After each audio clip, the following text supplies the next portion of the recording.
Jack and the Beanstalk, a twin sisters ebook, written by Naomi Macmillan.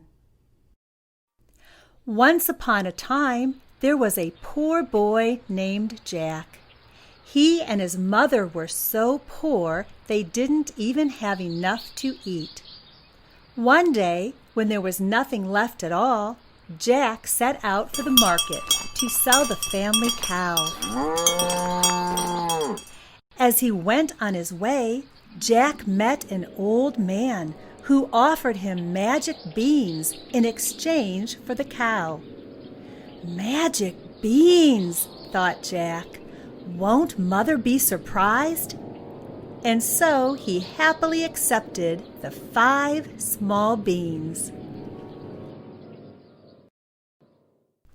But when Jack reached home and showed his mother the magic beans, she was furious. "How could you sell our cow for those worthless beans?" she cried. "There aren't even enough of them to eat." She snatched the beans from Jack and tossed them out the window. Jack hung his head in shame. The next day, just before sunrise, Jack woke up and discovered a giant beanstalk growing right outside the window. The beans were magical after all, thought Jack. Jack decided to climb the beanstalk to see where it might lead. Up, up, up he climbed, through the morning mist and clouds. At the top, he found a road that led to a castle. A lady giant was working in the castle garden. "Excuse me," said Jack. "I'm hungry. Could you please give me something to eat?" "Very well," she said. "But don't let my husband see you, for he likes to have little boys for breakfast." Inside, Jack happily munched on a piece of toast until he heard the thunder of giant footsteps. The giant's wife hid Jack inside the oven and busied herself setting the table. "Fee, fi, fo, fum! I smell the blood of a little one," said the giant. "You're mistaken," said his wife. "You're smelling the bones of the boy you had for supper yesterday." Luckily, he believed her. The giant ate a huge meal and fell asleep. From his hiding place, Jack noticed a bag of gold coins lying on the table. Silently, Jack crept over to the table and grabbed the bag of coins. Then he slipped out of the castle door, raced back to the beanstalk, and made his way home.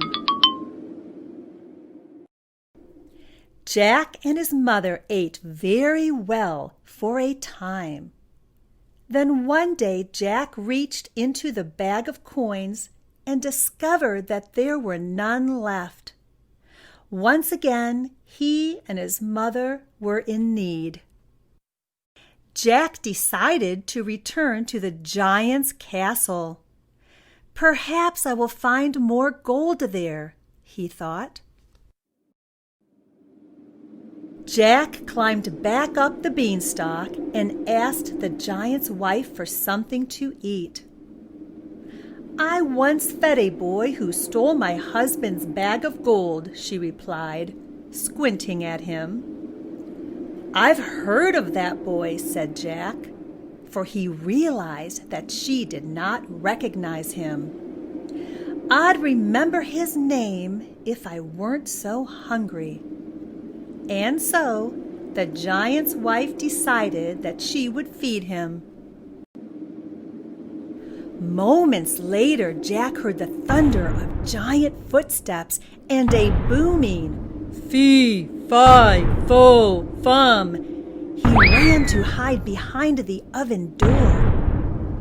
After the giant had eaten, his wife set before him a goose that laid golden eggs.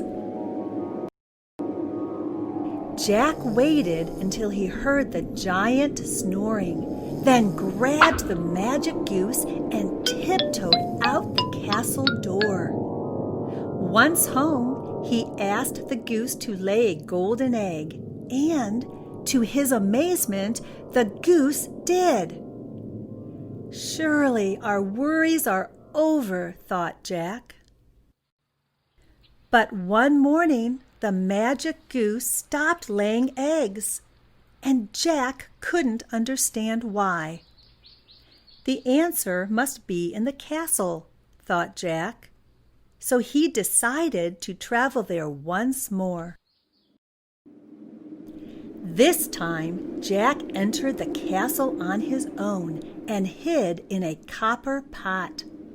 From there he heard the giant say, "Fee, fi, fo, fum." Jack peeked out and saw him sitting at the table with a golden harp that sang to him. As soon as the giant was asleep, Jack grabbed the golden harp and ran. But the harp called out, "Master, master," and woke the giant before Jack could escape. Jack ran faster than the wind, but even so, the giant was quickly catching up. Jack made good time down the beanstalk, but so did the giant. The earth was still a few feet away. Jack saw his mother and called out, "Bring me an axe! Hurry!" As soon as he hit the ground, Jack grabbed the axe and swung it with all his might, cutting into the trunk of the beanstalk.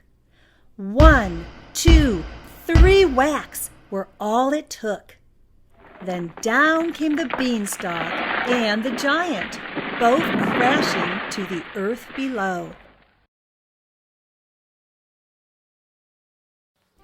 The golden harp enjoyed its new home and sang happily each morning. And once again, the magic goose laid her golden eggs.